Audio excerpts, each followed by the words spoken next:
lá no final, amém? Passe lá depois e abençoe. Irmãos, nessa noite, quem vai estar trazendo a palavra, vem cá, pastor Rafael Lopes. Que cabelo bonito, hein, Rafa? Gente, o pastor Rafael morou aqui em Contagem muito tempo. É um grande amigo, participamos da mesma mesa. E o pastor Rafael hoje está morando em Portugal. E é um homem usado pelo Senhor. Amém? Vocês sabem, irmãos, que eu jamais vou usar o púlpito para... Eu tenho que dar uma oportunidade para fulano, para Beltrano. Eu não acredito que aqui é lugar de eu ficar... Dá oportunidade no domingo para fulano, para Beltrano. Não vou fazer isso, irmãos. Rafa está aqui porque eu tenho certeza que é um propósito do Senhor.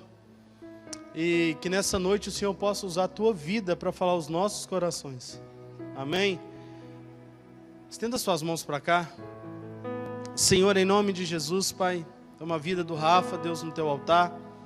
Que o Senhor possa estar usando a vida dele, Senhor, para falar aos nossos corações, Deus. Em nome de Jesus. Amém.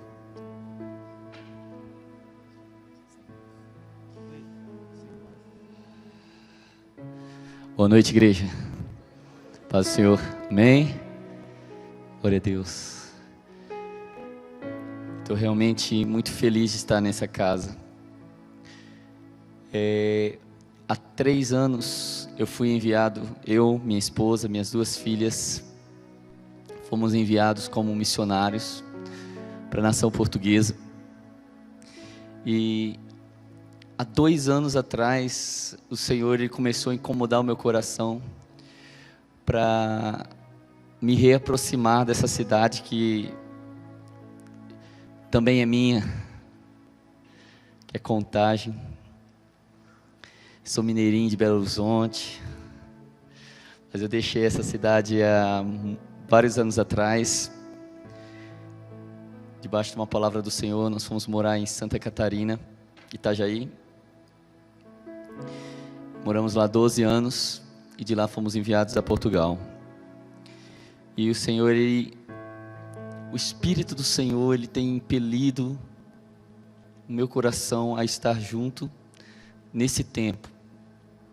E esse ano eu recebi uma direção muito clara do Senhor de vir.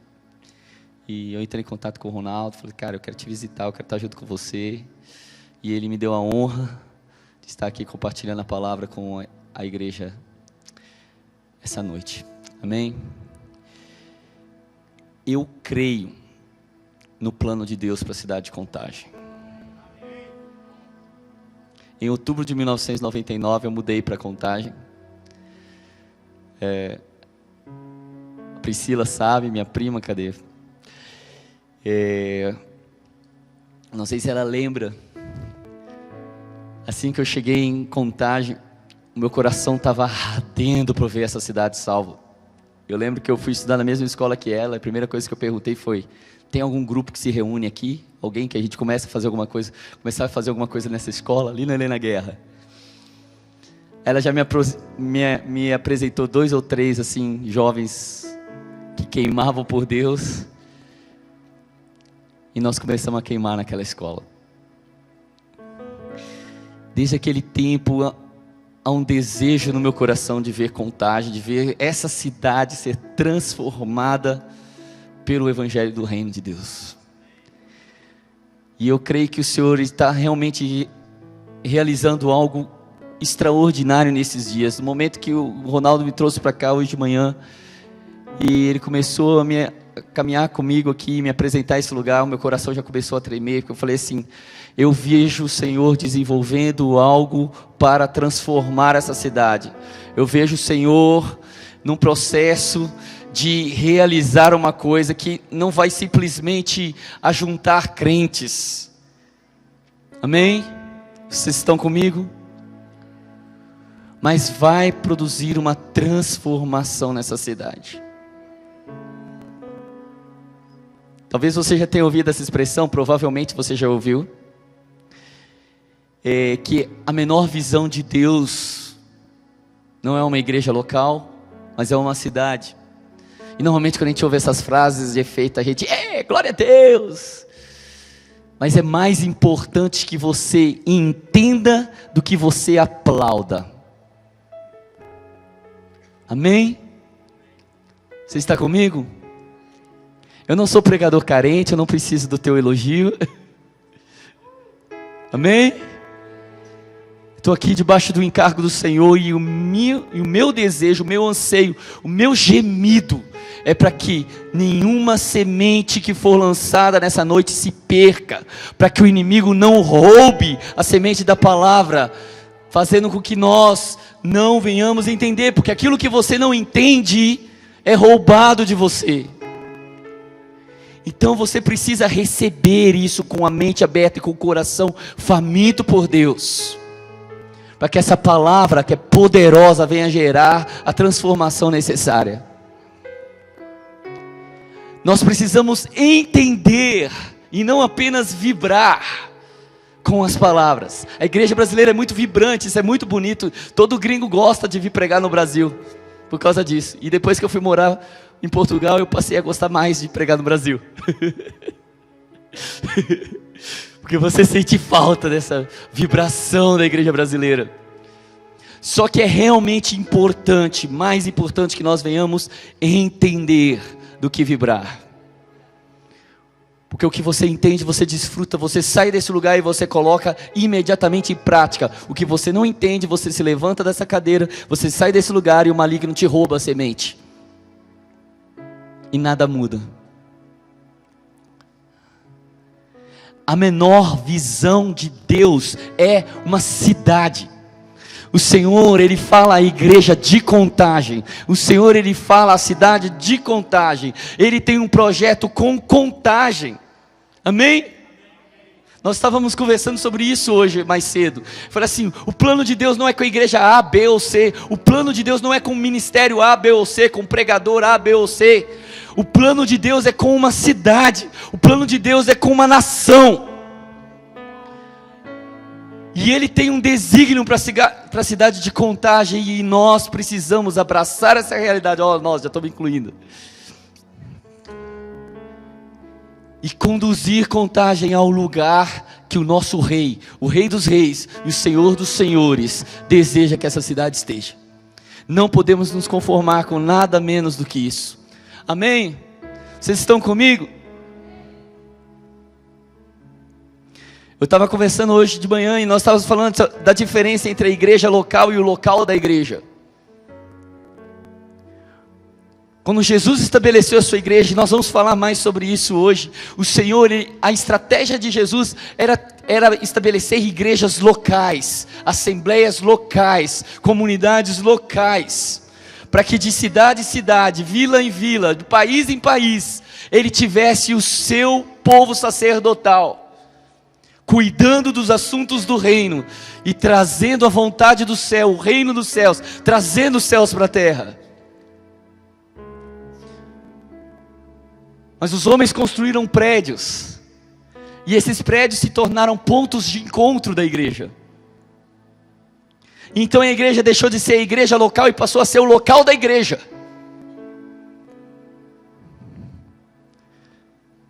E fora dessas quatro paredes, pouco importa. Importa o que acontece aqui dentro, e a glória de Deus vem, e nós somos cheios do Espírito Santo.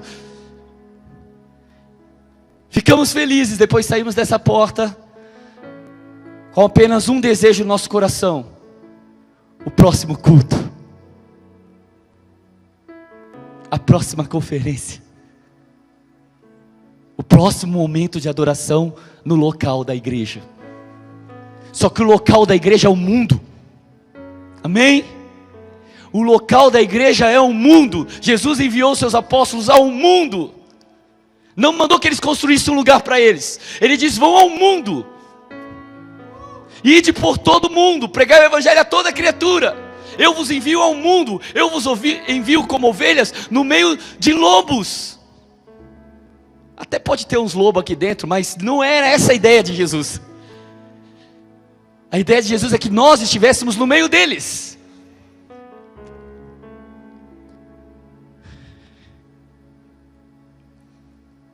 Uma vez eu ouvi, ou eu li num livro, alguma coisa, uma pessoa fazendo uma pergunta: se a igreja que você congrega, prédio, vamos dizer assim, fechasse amanhã, ou mudasse de cidade, qual o impacto que a comunidade em volta, que a vizinhança sofreria?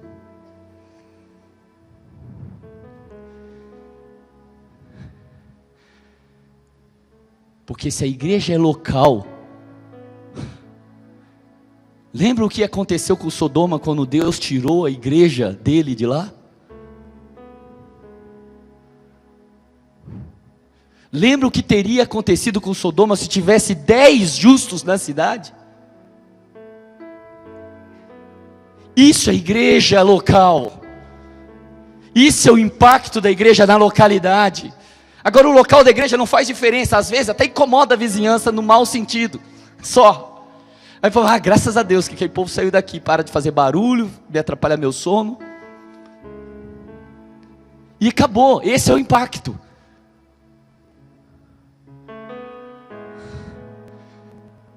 Não, a igreja é a resposta de Deus para a cidade. Uma cidade sem igreja morre. Está me entendendo? Uma cidade sem igreja está morta. Abre sua Bíblia comigo. No livro da Revelação, Apocalipse.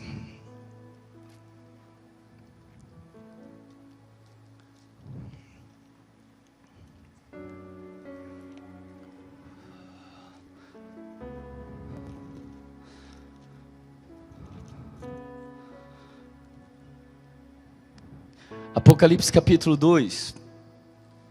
Eu sei que você conhece muito bem esse texto, mas vamos meditar nessa palavra e buscar do Senhor mais entendimento. Ao mensageiro da igreja em Éfeso escreve. Minha versão está um pouco diferente, tá? Mas você pode acompanhar na tua aí. Isto é o que te diz aquele que anda entre os 7 castiçais de ouro, sustentando as 7 estrelas com a mão direita. Para um pouquinho. Deixa eu começar com uma boa notícia. O Senhor Jesus, Ele anda entre os castiçais de ouro, e Ele sustenta as 7 estrelas na sua mão. O Senhor Jesus não perdeu o controle da sua igreja. Em todo o planeta, em todo o globo, o Senhor Jesus, Ele se move por meio da sua igreja, e Ele sustenta as suas estrelas na mão. Ele sustenta o seu povo, Ele sustenta os seus escolhidos, os seus mensageiros. O Espírito do Senhor, ele não tem compromisso apenas com um ou com o outro, Ele está comprometido com o seu reino. Jesus disse: eu edificarei a minha igreja. Ele está comprometido em realizar isso. Você sabe, eu venho da Europa e todo mundo conhece ou sabe, ou já ouviu falar a respeito da situação da Europa e espiritual da Europa. Sim, muitas das coisas que se fala é verdade. Mas há algo que o Senhor tem feito e Ele nunca parou de fazer. Ele diz que eu sou aquele que se move no meio dos candeeiros, eu sou aquele que se move no meio da igreja. Ele nunca parou. Nós, às vezes que nós saímos de lugar, nós nos movemos, Ele não.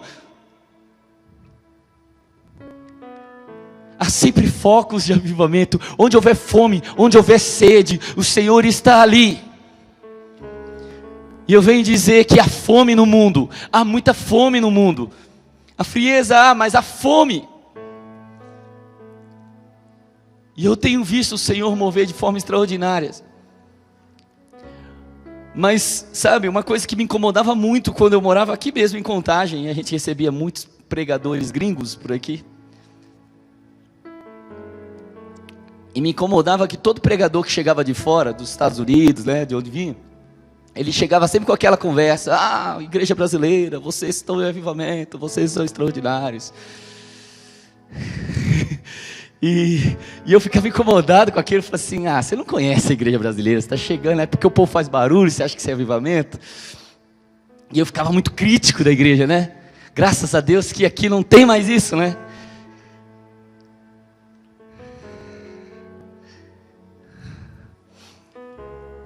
E um dia eu fui morar no exterior. Um ano depois eu voltei para o Brasil e a minha mensagem foi: uau, igreja brasileira, vocês são extraordinários, o Espírito se move em vocês estão em avivamento.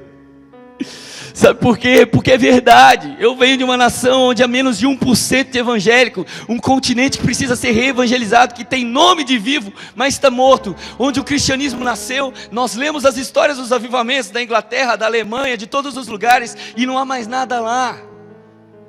A igreja, ela chegou, ela cresceu, ela se desenvolveu, ela começou a se tornar relevante na cidade, mas então ela se perdeu.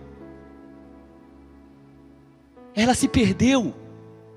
E hoje, se você vai na Inglaterra, na igreja onde pregava John Wesley, onde pregava Charles Spurgeon, o que você vai ver? É meia dúzia de velhinhos com a cabeça branca, num espaço desse tamanho, aquela meia dúzia de velhinhos assim. Onde estão seus filhos, seus netos, seus bisnetos? Não estão mais ali, nem sequer creem mais em Deus. E eles deixaram estruturas extraordinárias, escolas, universidades. Eles até pensaram na cidade, eles conseguiram chegar em algum lugar, mas hoje tudo que restou foi monumento. E essa é a preocupação. Hoje nós estamos aqui, o Espírito de Deus está se movendo, ele se move no mundo todo, mas o que Deus está fazendo no Brasil, não há parte nenhuma do planeta onde isso está acontecendo. E deixa eu dizer uma coisa, não é porque a gente é especial, não, é porque há um propósito. E se nós brasileiros não entendemos o que o Espírito de Deus está fazendo na terra, e se nós não formos responsáveis com o que Deus está nos dando, o Espírito vai continuar se movendo, mas vai se mover mais onde houver mais fome, onde houver mais sede. Brasil, não perca a fome e a sede de Deus. Não perca, não deixe que ela só vire letras de músicas. Por favor.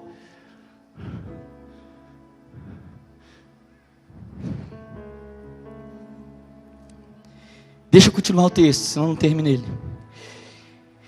Ele diz: eu conheço as coisas que tens feito, observei o teu trabalho e a tua perseverança.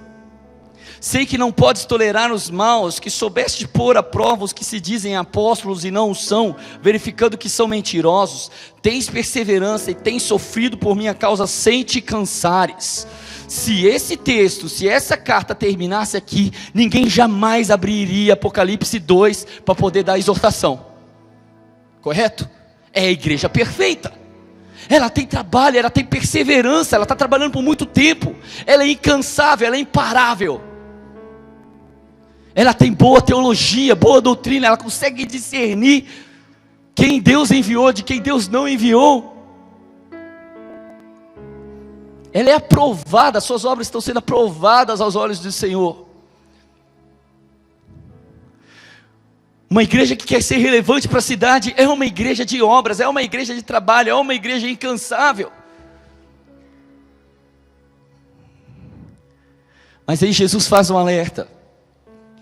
Ele diz: há contudo uma coisa que tenho contra ti. E nesse ponto eu gostei muito dessa versão. Ele diz assim: o teu amor já não é como no princípio. Lembra-te, pois, desses primeiros tempos, arrepende-te e trabalha como fazias antes. Caso contrário, brevemente virei e tirarei o teu castiçal do seu lugar, se não te arrependeres. Há porém mais isto de bom a teu respeito, que detesta as obras dos nicolaítas, que eu, como eu também. Então o Senhor traz essa repreensão. Entenda, Jesus não estava dizendo que aquelas pessoas não estavam fazendo o que é certo. Ele estava dizendo que elas não faziam mais com o jeito certo. Elas não faziam mais com a motivação certa. Ele falou assim: vocês já não fazem mais com o amor que vocês tinham no início.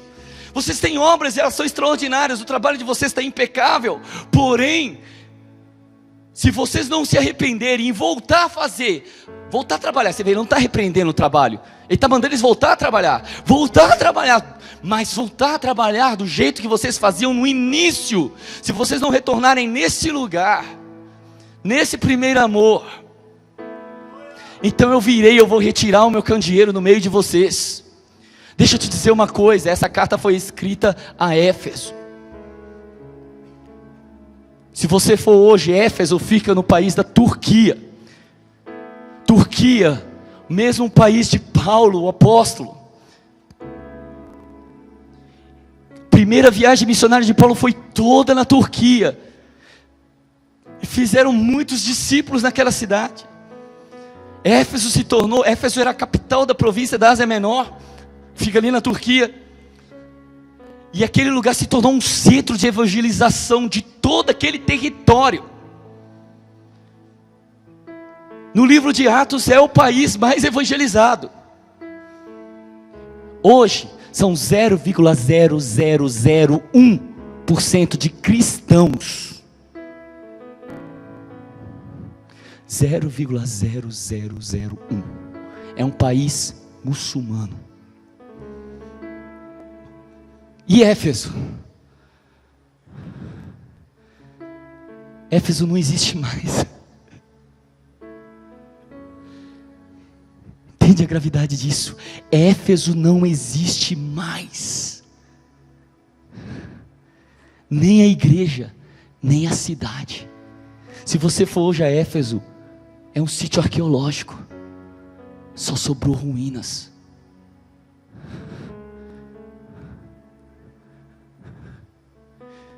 Essa exortação é muito séria, porque o Senhor está dizendo, se vocês perderem essa chama, se vocês perderem isso que torna vocês um candeeiro, porque Ele compara a igreja a um candeeiro, ela está acesa pelo azeite, ela está acesa pelo Espírito Santo, ela queima por Deus, ela tem o amor, a essência de Deus está dentro dela.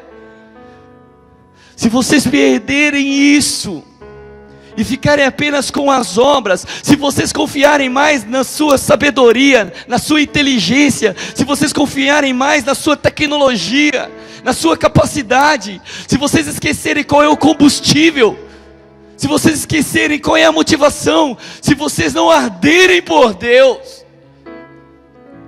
e voltar a trabalhar, mas do jeito que vocês faziam no início, a igreja vai sair daí.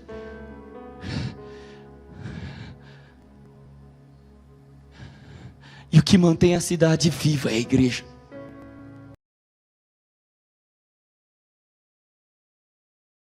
Pelo coração impede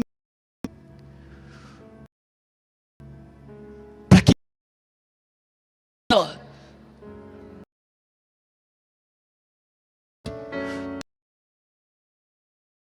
chamamos o livro de Atos do livro de Atos dos Apóstolos. Que disse isso, Lucas que não foi, porque Lucas escreveu os Atos de Jesus, ele escreveu os Atos do Espírito Santo na igreja, ele mostrou, só que esse que é o problema, entendeu? Nós às vezes, nós temos a tendência de olhar para um candeeiro que está aceso, e esquecer que o que ilumina não é o candeeiro, é o fogo. É o azeite que está dentro dele. Se você apagar, aquele candeeiro não vai iluminar nada. Aí Deus enche o homem do Espírito, Ele enche um grupo de pessoas do Espírito.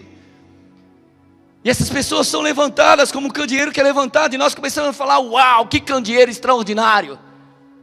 Não! Os atos não são dos apóstolos, os atos são de Jesus. Ele disse, eu edificarei a minha igreja. É o Espírito de Deus na igreja. Era isso que Jesus estava querendo chamar a atenção de João na ilha de Patmos, falando assim, olha, leva esse alerta para a igreja de Éfeso, leva esse alerta, eles são extraordinários, eu amo eles, eles fazem um trabalho impecável, só que o negócio é o seguinte, apagou-se o amor, apagou-se o Espírito. Eles fazem as mesmas obras, só que sem o Espírito. E isso é vazio. Se eles continuarem assim, com o candeeiro vazio, já não tem mais sentido de ficar. Jesus não iria retirar um candeeiro aceso. Você remove um candeeiro se ele está apagado. Perdeu a utilidade. já não serve mais, eu vou ter que puxar meu candeeiro de volta. E o que vai restar da cidade?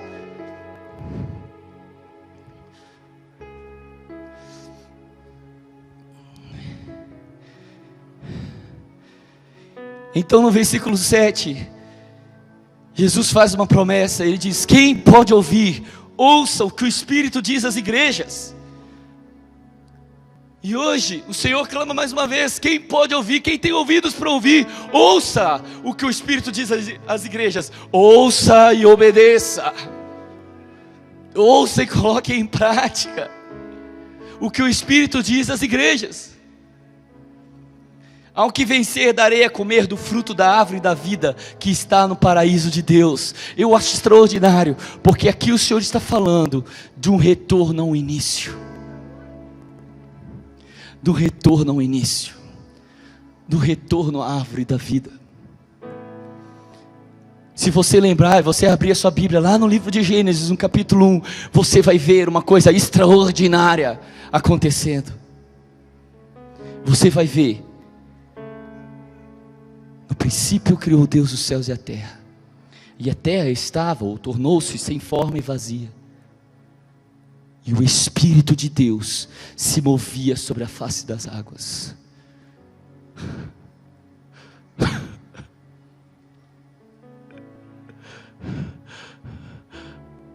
No primeiro ato da história da terra, onde estava o Espírito?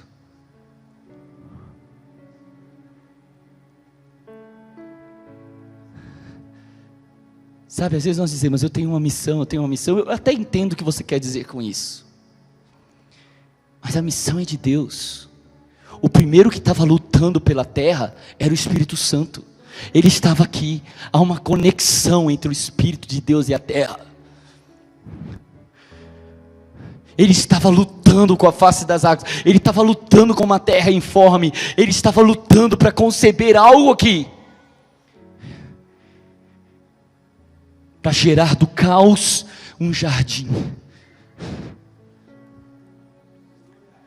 O Espírito de Deus desde o princípio estava na terra. Ouça isso, preste atenção. O Espírito de Deus desde o início estava na terra para gerar na terra do caos um jardim. Uma vez me perguntaram: por que não tem um trono para o Espírito Santo no céu? Porque o lugar dele é na terra.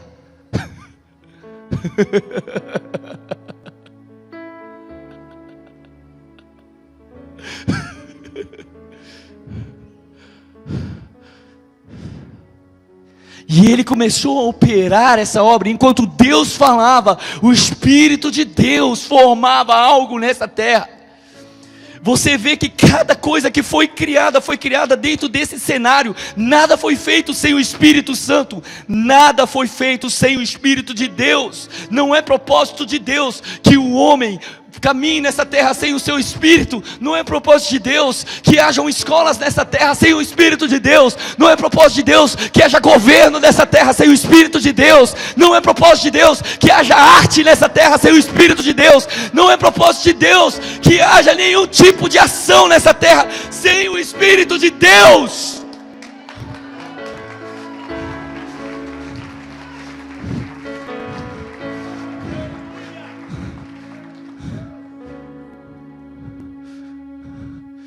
Quando você vai seguindo as Escrituras e você vê que o Espírito de Deus está se movendo na terra, e o Senhor está dizendo: haja e ouve, e as coisas vão brotando, haja e ouve, e tudo vai brotando, até o momento que o Senhor vem e Ele planta um jardim, Ele cria um homem. E como que Ele faz o homem? Ele pega o homem da terra, do pó da terra. E a gente acha que tem coisa da Bíblia que está por acaso. Não tem nada por acaso. O homem é ligado dessa terra que o Senhor fez.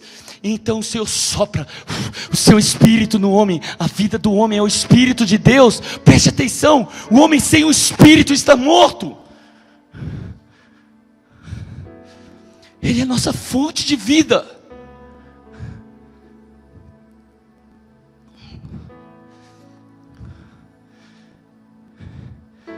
E Então o Senhor dá orientações para que esse homem, com o Espírito de Deus nessa terra, comece a cultivar a terra. Ele fala assim: agora você vai gerar culturas pelo meu Espírito. Agora você vai moldar a terra, e multiplicai-vos e enchei a terra. Agora você vai gerar povos, tribos, línguas, nações, pelo meu Espírito. E a árvore da vida estava no centro do jardim. A árvore da dependência de Deus, a árvore do Espírito, a árvore que dizia: de onde vem a tua vida? Ou você acha que aquela árvore tem poderes mágicos? Era o que a árvore representa. Fala assim: se no centro desse jardim, veja, o Senhor ele planta no centro da terra, e é bem no centro da terra, se você olhar a geografia do planeta, no centro da terra ele planta um jardim, um lugar de vida no Espírito.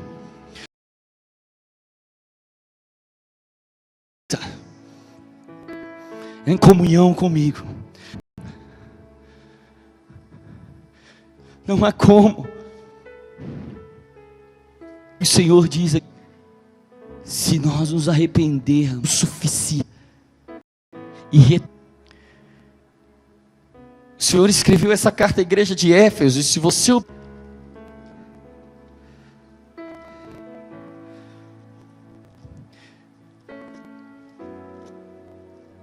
vamos caminhar um pouco por esse livro que diz que o Senhor Jesus, capítulo 1, versículo 3: durante 40 dias que se seguiram a sua crucificação, Jesus apareceu diversas vezes vivo, sem sombra de dúvida, aos apóstolos, a quem provou de muitas maneiras ser realmente Ele, aquele que viam, e nessas ocasiões falou-lhes no reino de Deus. Num desses encontros, enquanto tomava uma refeição com eles, Jesus disse-lhes: não saiam de Jerusalém, mas esperem o cumprimento da promessa do Pai, de que vocês me ouviram falar. João batizou-vos com água, mas vocês serão batizados com o Espírito Santo dentro de poucos dias. Então os que se encontravam com ele perguntaram-lhe: Senhor, é nesse tempo que vais restaurar o reino de Israel? É o Pai que determina os tempos e as ocasiões, respondeu-lhe, e não vos compete conhecê-los, mas quando o Espírito Santo tiver descido sobre vocês, receberão poder e serão minhas testemunhas ao povo de Jerusalém, em toda a Judéia e Samaria, até os extremos da terra. Nós temos uma noção de que os apóstolos, eles estavam ali pregando às vezes uma religião, ou tentando trazer pessoas para um grupo, para fazer parte de um grupo de pessoas, de uma comunidade, mas não era isso. Os apóstolos, eles tinham sido enviados para pregarem um reino. A expectativa do coração, quando você vê eles perguntando ali: é esse o tempo então que vai restaurar o reino? A expectativa do coração deles era que Jesus reinasse sobre todas as coisas, de Jerusalém, como os profetas haviam dito que aconteceria, que ele seria o rei dos reis e o senhor dos senhores. E o Senhor havia comissionado e treinado eles por 3 anos e meio, para que eles fossem os seus apóstolos. E quando você vê a palavra apóstolo, essa palavra não foi inventada por Jesus, essa palavra já existia, desde os tempos de Alexandre o Grande. Era uma estratégia que ele, aquele grande conquistador, que começou um reino na Macedônia e chegou até as portas da China, teve para poder estabelecer, para poder fazer aquilo que ficou conhecido como a helenização do mundo. Ou seja, até ali, povos vinham, povos iam, conquistavam um lado, depois eram conquistados por outro, mas ninguém deixou uma marca tão profunda na sociedade, no planeta Terra, como o Império Grego. Isso por quê? Sabe por quê? Porque eles não pensaram apenas em conquistar as pessoas, eles pensaram em gerar uma cultura nelas,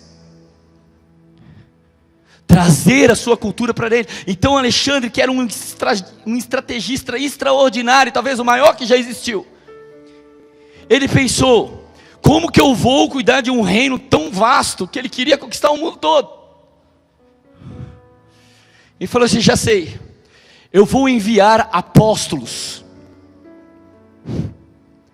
Esses apóstolos eram altos generais do seu império, homens de confiança, que conheciam profundamente a língua e a cultura grega, e eles tinham a missão de tomar aquelas regiões que haviam sido conquistadas e gerar ali a cultura helênica, a cultura grega, aquele povo. Então ensinava a língua, seu estilo de vida.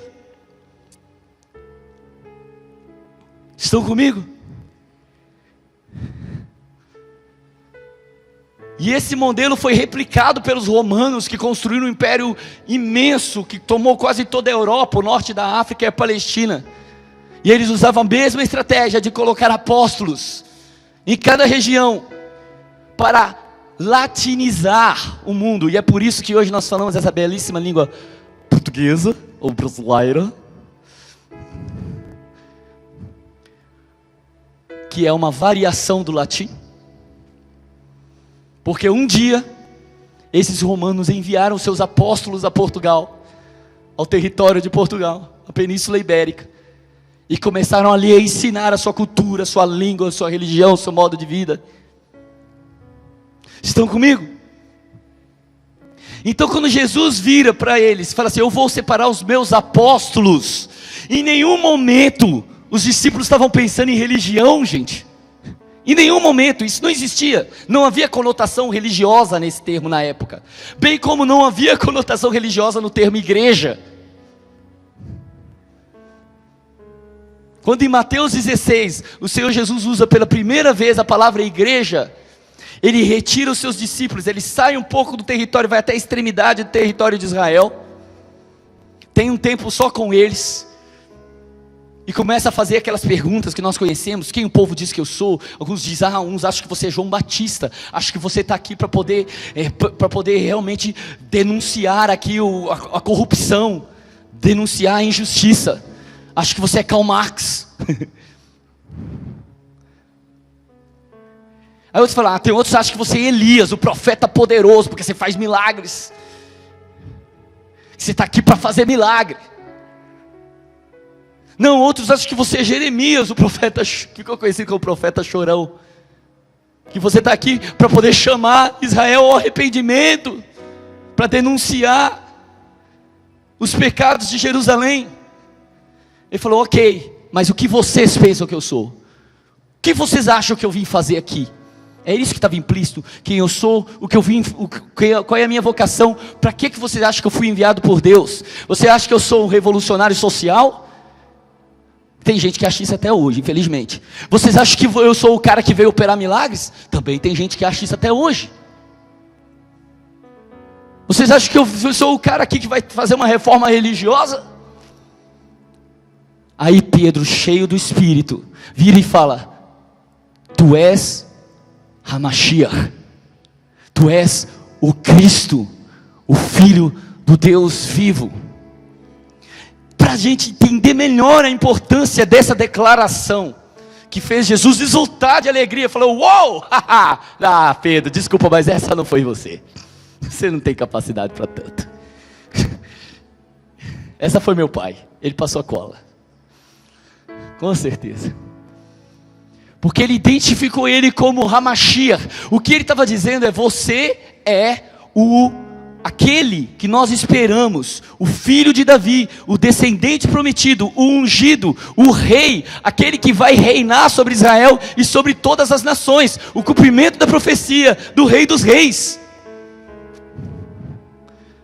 Entenda, é nesse contexto que Jesus fala: e tu és Pedro, e sobre essas pedras eu edificarei a minha eclésia. É nesse contexto que Jesus usa a palavra igreja. Não é no contexto religioso. Ele não estava falando de religião, ele estava falando de reino. Falou assim: você entende que eu sou o rei? Então, pessoas assim vão se tornar fundamentos de uma construção que eu vou fazer, e eu vou enviar vocês como apóstolos por toda a terra, e vocês vão mostrar às pessoas e trazer todas as coisas de volta ao meu governo, ao meu domínio. nunca foi sobre religião. Isso é uma mentira do diabo.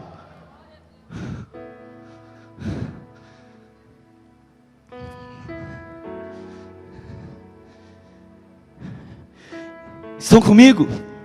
Então, o propósito, o plano de Deus era esse, e o plano estratégico de Jesus, esse governante. Ele fala assim: ok, então Jesus morre, Jesus ressuscita, ele fica 40 dias falando, né? A gente brincou sobre isso, 40 dias falando com os apóstolos sobre o reino, e Lucas não escreveu nenhuma palavra desses 40 dias, para deixar a gente curioso.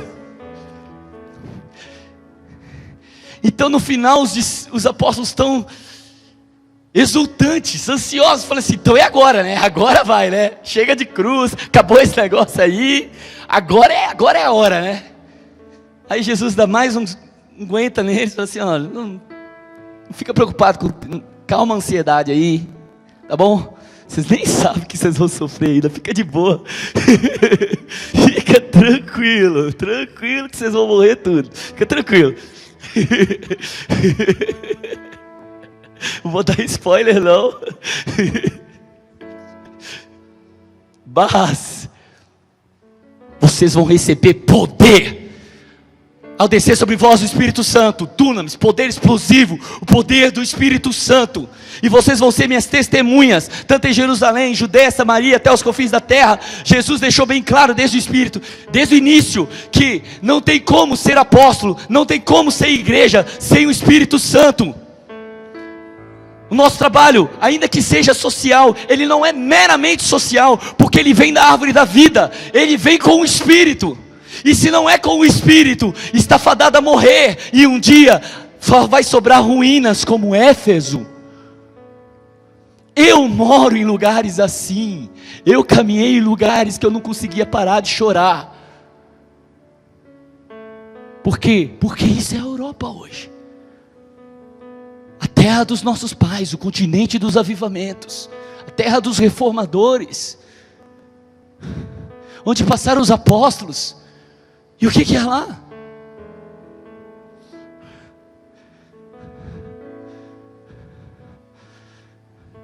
Sem o Espírito não sobra nada. Homens que confiam na força e na sua sabedoria e na sua inteligência, que comem todos os dias da árvore do conhecimento do bem e do mal e deixam de lado a árvore da vida, que não vivem no jardim do Senhor, que não cultivam a sua presença e querem sair por aí construindo coisas.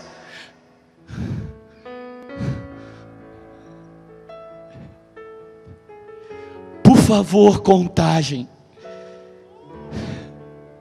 vamos construir algo para Deus aqui. Vamos reconstruir essa cidade para Deus.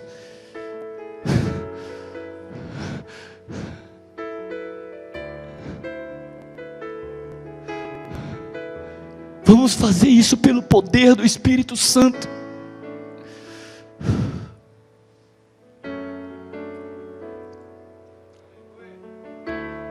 Eu tenho falado pelo Brasil para todo lado, falei assim: gente, eu sei o que o humanismo fez com o homem, eu sei o que o secularismo. A pessoa fala: como é que está a questão do islamismo lá na Europa? Eu falo assim: cara, tem algo muito pior que o islamismo lá, chama secularismo.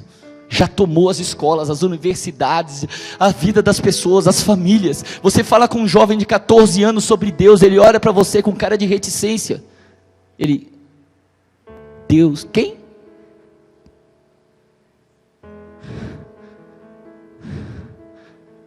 Um dia eu estava com um amigo meu e nós entramos numa livraria no centro de Londres. E nós estávamos doidos, querendo encontrar uma desculpa para evangelizar. E aí ele teve uma ideia, já sei. Ele chegou na vendedora e falou assim: tem uma Bíblia para vender? A menina começou a rir. Ela ficou rindo. Aí ela riu um bocado, aí ela olhou para a nossa cara e viu que a gente estava sério. Ela falou: vocês querem uma Bíblia? Ela ficou assim, né? Vocês querem uma Bíblia? Ela foi perdendo a graça e perguntou: nossa, ofendi meus clientes, né? Ela deve ter pensado. Aí falou: é uma livraria, não é? Vocês não têm uma Bíblia aí para vender? Ela ficou: pera que eu vou ver. Ela saiu procurando, não achou nada, chegou assim, não tem. O choque das pessoas de ver 2 jovens procurando por uma Bíblia em Londres. O que Charles Spurgeon diria disso?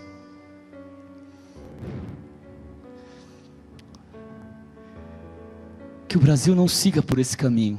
Não confie na sua estratégia, mas confie no Senhor. Todos os dias, pelo Espírito. E o Senhor derrama ondas e mais ondas do seu Espírito. Mas quando o Senhor derrama, não é para te fazer embriagar-se simplesmente. Sabe de uma coisa? Eu tenho aprendido alguma coisa sobre a cultura do vinho e do azeite, lá em Portugal, né? E quando uma Bíblia fala que o vinho, quando ele está mais velho, ele é melhor. E nós sempre aprendemos a apreciar o vinho novo, só que o vinho novo é cheio de mosto. Aí você bebe até cair, perde o seu sentido, volta para casa carregado. Está entendendo? O Senhor está derramando o seu Espírito na igreja, não é para você poder beber todas, é para você aprender a cultivar, porque o vinho ele fica melhor, quanto mais velho, mais excelente. Mas você preserva o seu juízo, para quê? Para quando sair dessas portas, você saber exatamente o que vai fazer lá fora. Você vai gerar uma cultura do vinho nessa nação.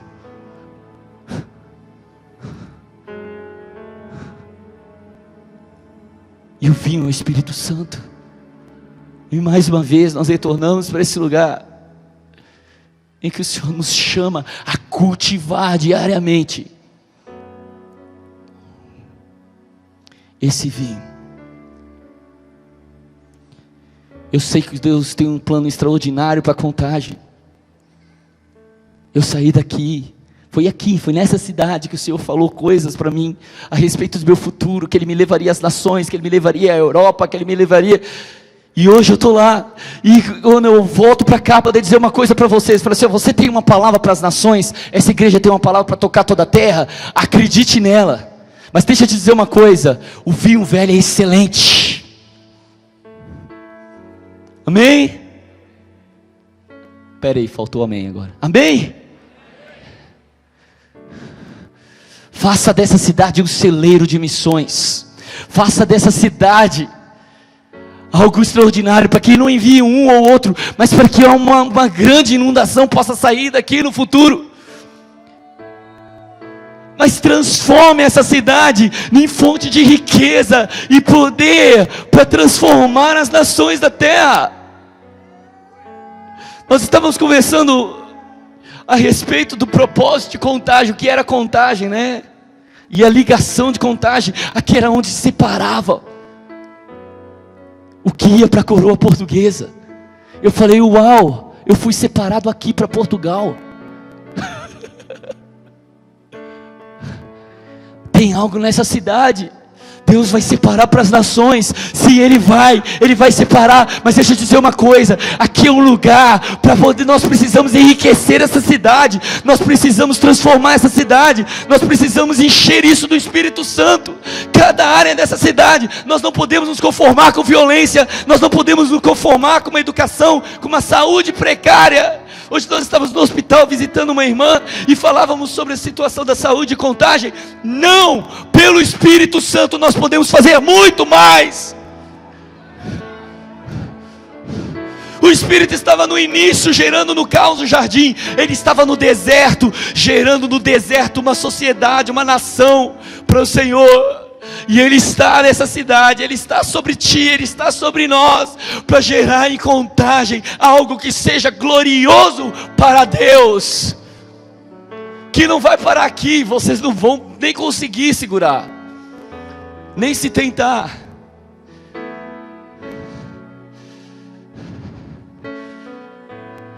Mas o clamor do meu coração hoje, eu creio que o Espírito Santo tem impulsionado a isso, é pelo Espírito. Amém? Pelo Espírito. Nos últimos anos tem tido uma onda de secularismo no Brasil, humanismo. E essa onda já tocou Contagem há alguns anos atrás e tirou muitas pessoas do lugar de comunhão. Mas deixa eu te dizer uma coisa: volta para o jardim. Volta para o jardim. Você não tem que escolher entre uma coisa ou outra.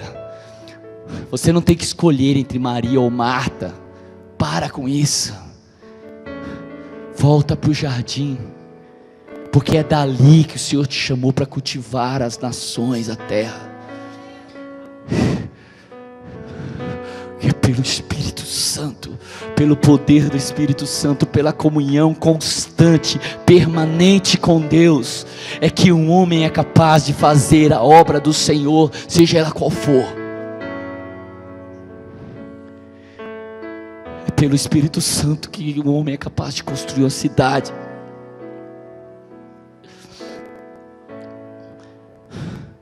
E o Senhor chama a ti, Ele chama a mim nessa noite. Fique de pé no seu lugar comigo, querido.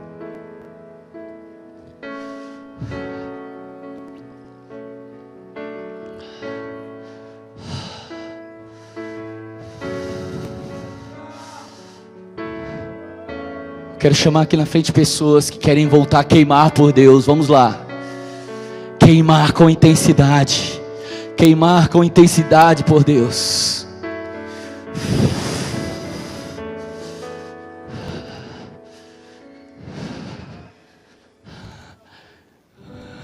Arrepende-te, volta onde caíste e volta a fazer o trabalho com o fogo, com o amor que você tinha no início, e você vai ser levado de volta para a árvore da vida. Ele vai te levar de volta para o jardim.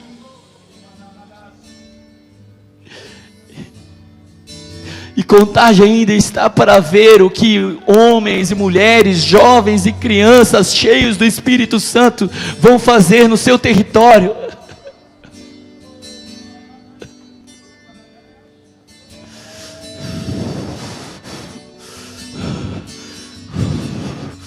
Vamos lá, abra sua boca e comece a clamar ao Senhor. Diga: Senhor, eu quero voltar para o teu jardim.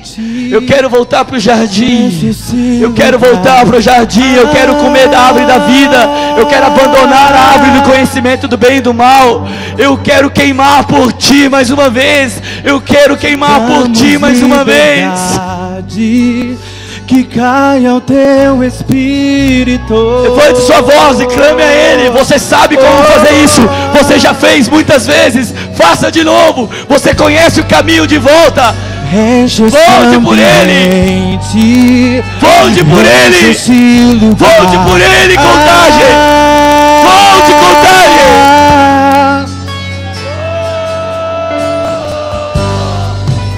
Te damos liberdade, que caia o teu Espírito.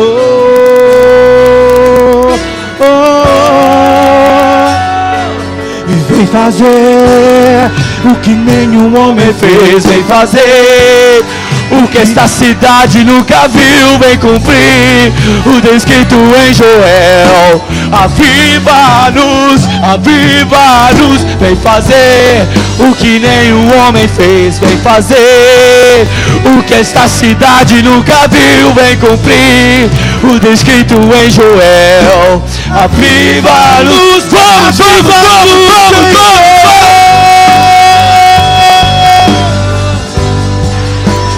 Aviva-nos, Senhor.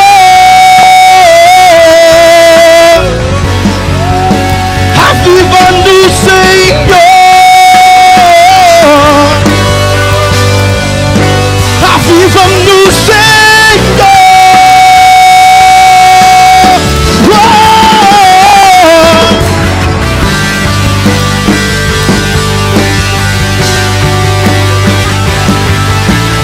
Espírito Santo, vem Espírito Santo, enche-nos outra vez. Traz teus filhos e filhas famílias de volta para o jardim, Senhor.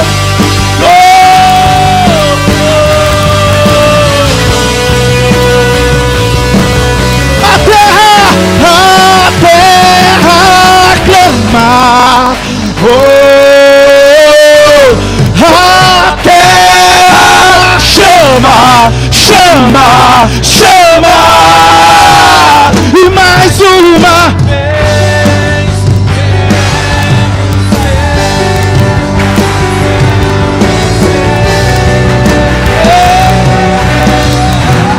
A terra clama. A terra chama, chama, chama. Contagem chama.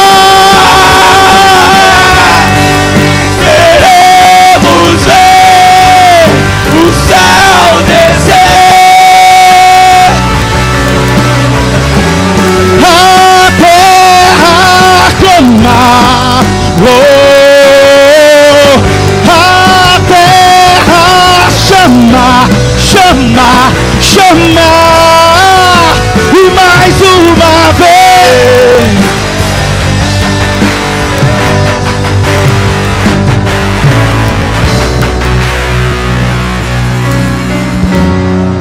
Abre os seus ouvidos espirituais agora e comece a ouvir Contagem chamar.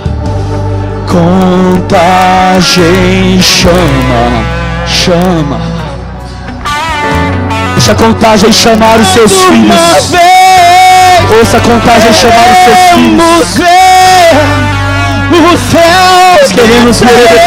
Nós queremos ver homens e mulheres, jovens e crianças cheios de Deus nas escolas. Nós queremos ver.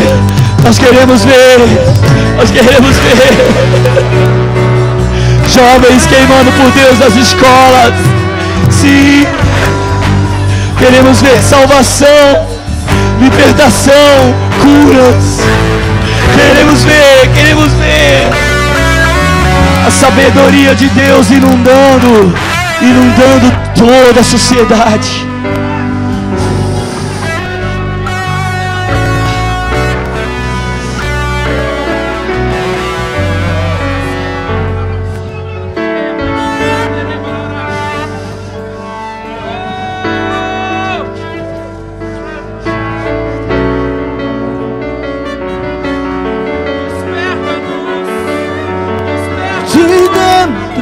Pra fora, vem queimar em mim.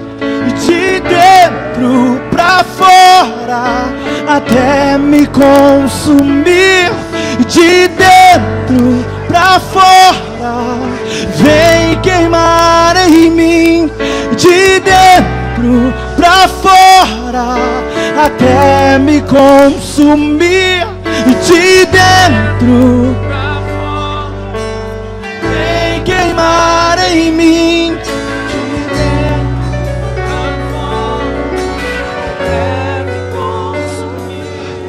De dentro pra fora, vem queimar em mim.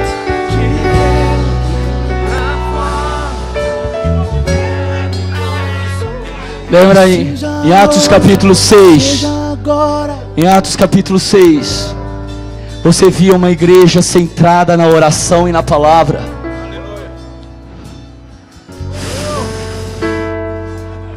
Então, as demandas da sociedade começaram a reclamar a presença dessa igreja.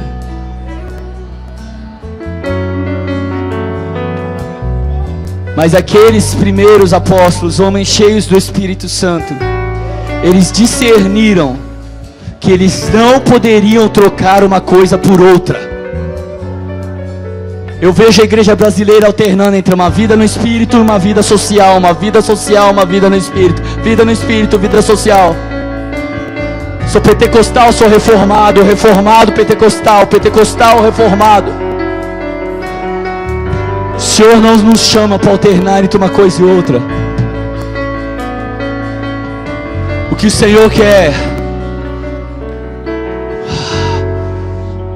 é que nós venhamos escolher Homens cheios de sabedoria na área do Espírito Santo e de boa reputação.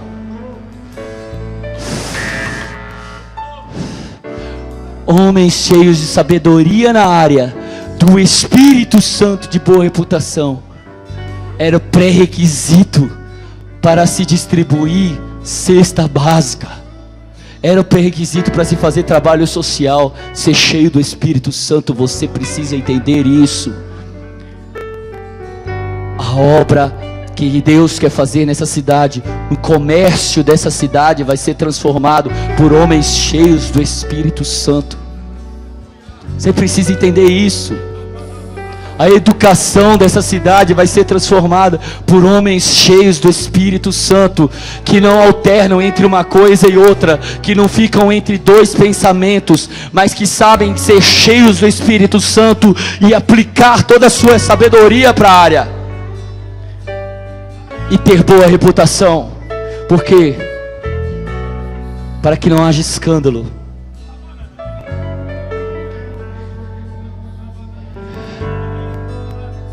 Eu vejo reconstrutores aqui, pessoas que estão se tornando em pedras, sobre as quais o Senhor vai edificar a sua igreja na cidade. Não pense que esse pensamento que está vindo na sua cabeça é muito maluco, ou que não é para você. O Senhor, Ele está plantando ideias,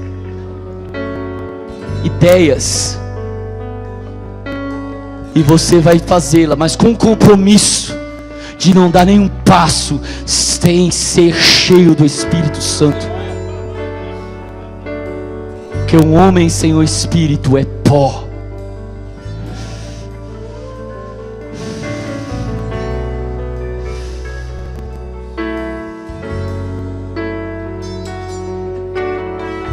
Deixa o teu rio fluir, deixa o teu vento soprar, deixa o teu fogo queimar até me consumir. Deixa o teu rio fluir, deixa o teu vento soprar, deixa o teu fogo queimar até me consumir. Deixa teu rio fluir, deixa o teu vento soprar, deixa o teu fogo queimar até me consumir. Deixa o teu rio fluir, deixa o teu vento soprar, deixa o teu fogo queimar até me consumir. Me consumir,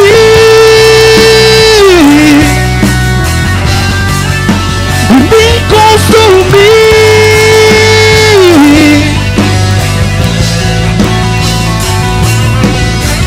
Ergue as tuas mãos, ergue a tua voz e cante de dentro pra fora.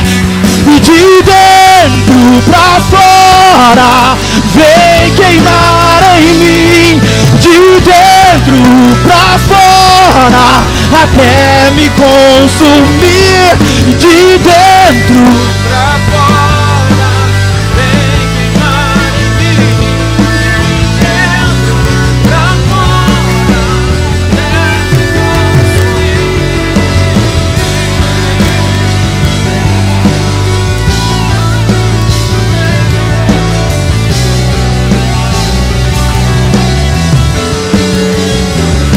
Que seja hoje, que seja agora, vem derramar o teu Espírito. Que seja hoje, que seja agora, vem derramar o teu Espírito. Que seja hoje, que seja agora, vem derramar o teu Espírito. Que seja hoje, a terra clama. A terra chama, chama, chama. mais uma vez.